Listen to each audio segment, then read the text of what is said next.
Speedway Report is produced and broadcast by the Zeus Radio Network for Racers Reunion Radio. Well, how much pressure is actually on the NASCAR playoffs? We'll take a look. Esteban Ocon and Max Verstappen will not be trading Christmas cards anytime soon. For the first time, NHRA's champions all won their ladder in Pomona. Quite a neat stat. We've got all this and more coming up. Welcome to Speedway Report, Monday, November the 12th, 2018, from the shores of Lake Norman in Race City, USA, Mooresville, North Carolina. I'm Patrick Reynolds, and thank you for joining the fastest half hour in racing as we observe Veterans Day for 2018. Deep in the motorsports season, but still plenty of on-track action to talk about. Let's bring you up to speed on all the results from the weekend with the Speedway Report Victory Lane Lap. The Monster Energy NASCAR Cup Tour was in Phoenix, Arizona yesterday afternoon. Kyle Busch took the checkered flag with the new reconfigured Speedway out there. It looked kind of cool. It looked like a bigger version of the Richmond International Raceway, which I guess it was the whole time. I just never noticed it, or to my eyesight, never was that way until they moved the start-finish line over to the former backstretch. Much like Brendan Gaughan said, with one can of paint, they changed that racetrack pretty significantly. The Xfinity race on Saturday was taken by Christopher Bell, and Brett Moffitt won the NASCAR Truck Series race, all in Phoenix on Friday night. Formula One ran in Interlagos in Brazil, and Lewis Hamilton took his 10th win of this season. And in Pomona, California, the NHRA Tour wrapped up their season. All of the national champions won their division yesterday for the first time ever. Also, a pretty neat stat. Look at this. In Top Fuel, Steve Torrence was absolutely perfect. In the NHRA countdown, he went 6 for 6 on the event sides. I thought about it. Rounds, my goodness, he went 24 for 24. He's got 24 straight races, rounds without losing in the NHRA. Staggering numbers to me. If there was a racer of the week, maybe racer of the year, like Motor Week Illustrated used to do, which the show is modeled after from the early 1980s, Steve Torrence would be a very, very strong candidate for racer of the year simply by the numbers that he put up. In Funny Car, J.R. Todd, your champ and your winner, as well as Tanner Gray in Pro Stock and Matt Smith in Pro Stock Motorcycle. The USAC Sprints hit the dirt out on the West Coast in Paris, California. The race last Thursday where Justin Grant won the first night of a triple-header weekend. On Friday night, Grant won again, night 2 of the Oval Nationals. On Saturday night, a big, big night with a lot on the line. Kevin Thomas Jr. wins the A-Main and $25,000. But Tyler Courtney claimed the USAC Sprint Car title on a tiebreaker. What happened was Brady Bacon ran low on fuel in the final lap. Courtney jumped up to take that spot, 4th place, and that tied him for the race winner, Thomas, for the points lead. Courtney's 11 victories to Thomas's 7 gives the championship, the USAC Sprint Car Championship for the year, to Tyler Courtney. A few other big short track events to catch you up on. The Governor's Cup ran yesterday afternoon in New Smyrna Beach, Florida for 200 laps of the super late models. Jeff Choquette sat in victory lane. The North-South Shootout, I believe just now took the checkered flag from Saturday afternoon out in Concord, North Carolina. John McKennedy was your winner in Tommy Baldwin's tribute to his dad, the 7NY Modified. And the Mason-Dixon Meltdown on Saturday afternoon, kind of evening in Hickory, North Carolina. Derek Randstrom won the 200 for his first career pass super late model win. Derek Griffin finished second to claim the national super late model title, while Matt Craig was third, and he won the Pass South Super Late Model Championship. And we get to hot items of the week. Had a bunch of topics queued up. We'll get to them shortly. But I want to say about 30 minutes before we went to air tonight, took a little wind out of my sails. Maybe you sense it a bit in my enthusiasm, but we lost one of the best race car drivers ever. Arguably the best ever. Arguably the best in NASCAR. There's no real evidence of this. have these debates all the time, who's the best ever, but you certainly could make a case for the Silver Fox, David Pearson, as he passed away earlier today. Just about 7 o'clock Eastern time as we record this show. A little bit later than that, word came over the internet, David Pearson, at the age of 83, NASCAR Hall of Famer, passed away. I grew up in the era of a little kid when Richard Petty was the king, and his main competitor was the Silver Fox, David Pearson. In interviews so many times over the years, people have asked Richard, who is the best race car driver you ever drove against? And his answer was David Pearson. He was that type of guy that in today's world, we looked at a guy at Matt Kenseth and compared him to that angle, that style of David Pearson. Silver Fox is went gray early on in his career with his hair, and then his clever way of actually racing. That was where in the days when I grew up, first started watching racing in the 70s, you had to nurse your car in NASCAR for 500 miles. You couldn't go flat out and run them like they do today. They're bulletproof today, got a lot of sustainability, got a lot of life to them, and when they break down, something goes wrong, a part breaks, it's kind of surprising. Wow, that broke. Pearson was a master back in the days when parts regularly did break on cars. He was a master at the Charlotte Motor Speedway, at Darlington. Real tough tracks, that 600 at Charlotte, him and the Wood brothers, just legendary icons of the sport, and he was good in that. We compared him, we're halfway, Pearson would just be on the lead lap and still logging laps and just running around, and then we were, 300 miles to go, 200 miles to go, 100 miles to go, and here comes Pearson. He's in 7th, he's in 8th, 6th, 5th, and he's coming. He's coming to the win. So he in his career, he did not race for the championship every season. Matter of fact, he did not race for a title more often than he did race for a title.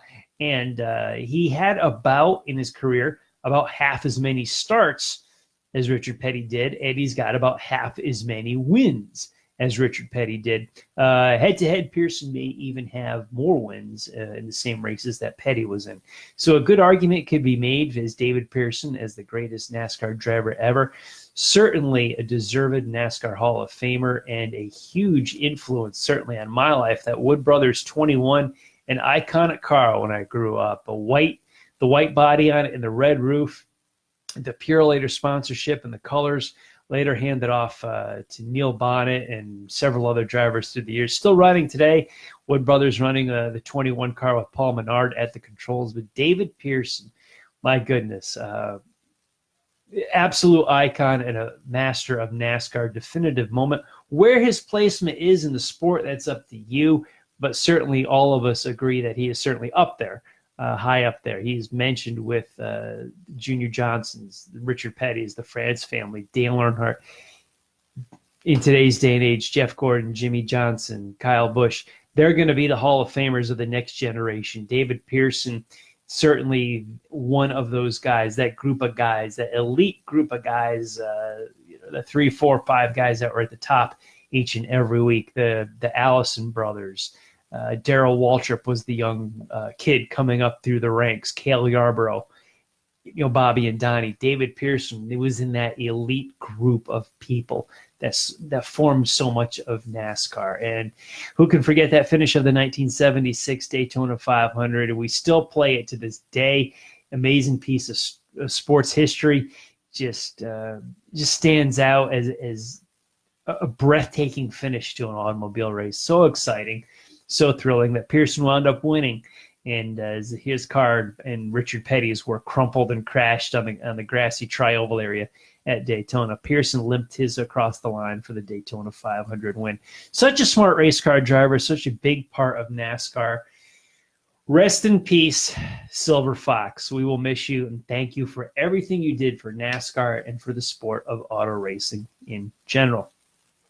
Now, jumping to what actually happened over the weekend, I want to start with the Brazilian Grand Prix, which to me was a good race. It was a very competitive race, lots of passing, lots of competition. Formula One gets a bad rap. bad in matter of opinion because I like it so much, but sometimes factually deservedly so, that you really only needed to watch the start of it and see how they went through the first few laps, and the field kind of stabilized, and that was largely the finishing order. Some events could happen as far as pit stop strategy, tires, some passing, some incidents and whatnot, but it was a good race. We had a lot of that. Max Verstappen had a brilliant drive coming up through, passed cars, passed his way to the lead. There's no passing in Formula One. Verstappen's Red Bull showed everybody wrong. And then he got turned around. He got spun out. Tango with Esteban Ocon in the Force India car. Ocon was coming up to unlap himself, had fresher tires, was fast, was running his own race, and the two of them came together and spun out. I saw a lot of opinions on this, one way or another. I'll go for it. With this situation, and I'll expand on this, with this situation, I'm going to put the blame on Ocon for what happened. A lot of people will disagree with me. They say Max was at fault. I disagree, strictly because he was leading the race. I'll set the table for you. Ocon was 2 laps down. He was going to pass the leader to go back to 1 lap down. Nothing wrong with that. Ocon had fresher tires. He was a lot faster than Verstappen at that point in time. We see this all the time in forms of racing. Well, the guy's a few laps down, comes up, tries to unlap himself. So what? I encourage that. I think that's great. However, you do race one guy differently than you race all the other guys on the racetrack, and that's the leader of the race. Verstappen was the leader of the race. So if you stick your nose there in a questionable situation and you go side by side around some S corners in a Formula One race, you better make sure of your pass. And it was a risky move. I think Ocon should have waited until the next straightaway. There's a series of S's as they go through turns 1, 2, 3 at Interlagos. On the next straightaway, Ocon would have passed him anyway because he was that much faster. If you wanted to take some risks as you passed other guys, as you made your way up through the field, you're going through 4th place, 3rd place, 2nd place, what have you, to make your passes. There is some risk involved.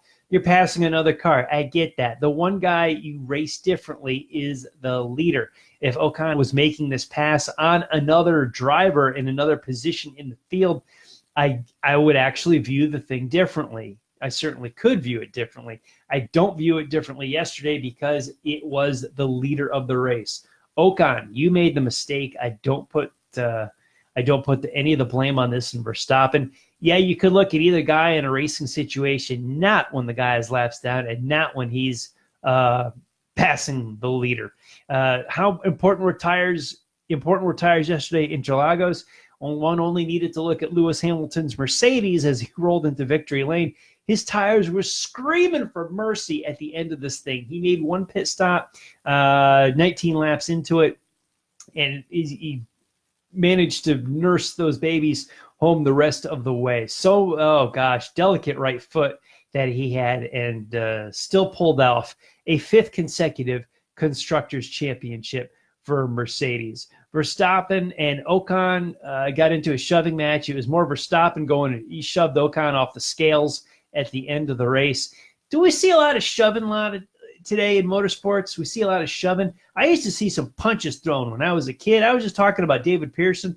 When I was a kid in the 70s, I saw guys throwing punches. I didn't see all the shoving and the grabbing and things like that. We see a lot of shoving nowadays. I don't know. I'm wondering what would have happened if an actual punch was thrown. It wasn't, and it was just a little shoving match. There was a report later on that they shook hands. Verstappen was pissed. Ocon had his palms up. He thought it was Verstappen's fault. I appreciate a guy that was driving and passing, and that goes to both of them, which admittedly Formula One doesn't have as much passing as I'd like to see.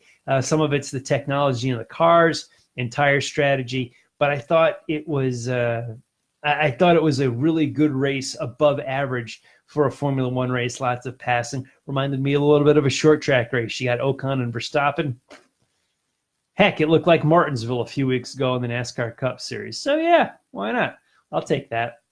Now, Since we were on the air last, the Texas weekend passed for the world of NASCAR, and Kevin Harvick won. Then he was penalized later in the week and set up a lot of drama in the playoff standings as we went to Phoenix this past weekend. Now, and with Phoenix clear, and we're coming up to Miami for this big, championship weekend for NASCAR. Are we all fearing inspection this week? Isn't it a little bit of a shame that the sport has come to this, where the checkered flag waves on Sunday, and here I am, as we are live, if you're watching us on Monday evening on the East Coast, I'm concerned about inspection. We got haulers coming back and should be back Tuesday, going to run some of these cars through the check. Is there penalties going to be handed out before we go to this playoff format in Miami? And what happens if there's a tech inspection failure after the playoffs in Miami when we have this four-race playoff or four-driver playoff? They race it out, and then we got to go through tech. And what if something nasty happens on a Tuesday or a Wednesday right before Thanksgiving? We've kind of laid our bed with this, and I've heard some fans complaining about NASCAR tech before the race and NASCAR tech after the race, and why cars don't pass afterwards. And the reason is simply logistics. We've gone through this a lot, and I went on another radio show several years ago when Chase Elliott had the win taken away from him at the Snowball Derby with a changeover of lead in the rails versus tungsten in the rails. And people want to know how this is missed in pre-race inspection, is because you can't take cars apart in pre-race inspection, but you can take them apart at the at the R&D center when NASCAR confiscates the car, and can take it apart all at once. You can't do that for an entire field on a Sunday morning before the race. It's logistically impossible to take all the cars apart. Then who's going to put them back together? There isn't enough time to really do all that, so you can peel them apart harder after the race. But their OSS, that Hawkeye system, did not pick up on that spoiler that Kevin Harvick had, which I'm likely thinking it would pick up on that situation from here on out, especially if we, go through tech in Phoenix, which I didn't hear of too big of an issue. But it brings up the discussion of, are we teching the cars too hard? Are we not leaving these guys enough room for creativity? Yes to both. Now, that doesn't excuse what Stuart Haas did at Texas. If a rule is pretty much there that you can't do something and you do it anyway, then yeah, you should be penalized. But I've been waiting for years for NASCAR to step forward and actually take the win away, take the points, take the money, take the trophy, and put you dead last with 0 points. That would be the only detriment I see to winning a race. Now, granted, this one in Texas was pretty big, and Harvick still made it in. I'm all talking about this after the fact from Phoenix, but are we car owners complain to NASCAR to make rules to save them from themselves, to spend the money? The rule book is, every rule in there is a result of somebody doing something, which has just grown and grown and grown over decades. And teams keep trying to circumvent the rule books to try to get an advantage. And they push the gray area all the time. They push that envelope, and it just doesn't, I don't know.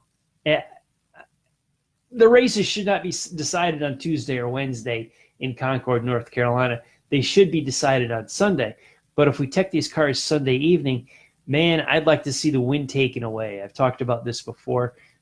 The old adage of fans should know who won the race when they leave the racetrack on Sunday. That's great to a point, but if the car fails tech inspection, I want to know why the win stood. What did I just see either on my television or in the grandstands for the entire day? We could spend an entire show talking about that. We have spent entire shows talking about that. I'm concerned about tech inspection from Phoenix this week and then after Miami next week. And I shouldn't be. Another evolution of NASCAR, which I don't think is a good thing. With their list of problems and list of troubles, playoffs and stages being two of many that are on my list, the tech inspection aspect worries me of what we're going to look like within a day or so after Phoenix, a couple days from now as we go to do this show live, and after Miami next week. After Christopher Bell won the Xfinity Series race Saturday in Phoenix, he said the pressure of the Chili Bowl Saturday is deeper than the NASCAR playoffs pressure. I think the Chili Bowl is a bigger deal to me. There's a lot of people on board. There was, as we got deeper into the NASCAR playoffs, the debate has raged for weeks. It has raged for years as to all the new school folks that really dig the playoffs and enjoy that style versus the older school traditionalists that can't stand the playoffs and has turned their back on the sport. Christopher Bell believes that Chili Bowl Saturday holds more pressure than the NASCAR playoffs. Pressure-wise, you'd almost have to be a competitor to answer that. As far as what I care about, I sure as heck care about Chili Bowl Saturday more than I care about any of the NASCAR playoffs. Dirt racing through the alphabet soup starts at noon and goes till 10 p.m. on a Saturday in January in Tulsa, Oklahoma. Has my attention so much more than the four-way manufactured excitement championship that we are about to see in Miami. Modified race at the North-South Shootout. I wanted to thank Scott Ely for trying to send photos to us from the track. Something with his phone or Facebook. Couldn't do it. Yeah, well, he got us a few shots, but he wanted to send more. So Scott Ely, thanks so much. He was trying to send them to our Facebook page. I don't think he could do it too well with whatever. Maybe it was the internet connection. The 125-lap distance from the modified took 3 hours to complete. 12 of the 28 starters finished on the lead lap. 4 red flag periods. 4 red flag periods in the 125-lap feature. Yeah, 125 laps around a half mile. 3 hours to complete. We talked about Steve Torrance's great run in NHRA Top Fuel. Some good news before we head out tonight. Fernando Alonso will be back at the Indy 500 in 2019. Hallelujah. I'm ready for him to come back. Good job, Steve Lawrence. And we talked about David Pearson. Rest in peace as well. Frankie Schneider, modified great out of the Northeast, passed away on Sunday. And also earlier today, nothing to do with racing, but Stan Lee, creator of Marvel Comics, also passed away today. Things come in threes. That's it for me. Stan Lee, Frankie Schneider, and David Pearson. One of the best quotes ever in life that we can take with us. If you take anything away from this show, apply this quote to everything you do in your life. From Stan Lee, with great power comes great responsibility. That is applicable to racing, superheroes, or anything you do in your life, anything that you lead, whether your family, your business, anybody. With great power comes great responsibility. Very prophetic. Thank you, Stan Lee. Rest in peace, gentlemen. We lost some good people in the last 24 hours. Speaking of good people, thank you all for tuning in this evening. In between our broadcasts, keep up in the world of auto racing with SpeedwayReport.com. This show and all of our past shows are uploaded to the site.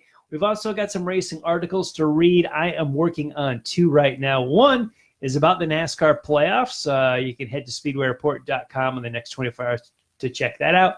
Also, another piece from the dirt track a few weeks ago here in Charlotte. Going to talk a little bit about the jet, the corporate jet, Brett Hearn. You want to catch our past episodes, go to Facebook. We're on Racers Reunion and Speedway Report with Patrick Reynolds.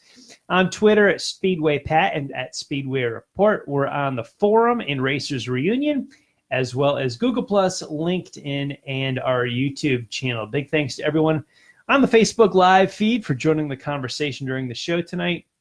And I want to thank all of the military past and present for the freedoms we enjoy as Americans in our daily life, including the simple things like bench racing right here on a Monday. Freedom is not free, and a veteran paid that bill for us.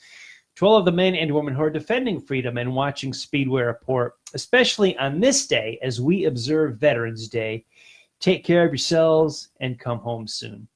A special salute to the teachers, school staff, firefighters, police officers, and paramedics in our own communities.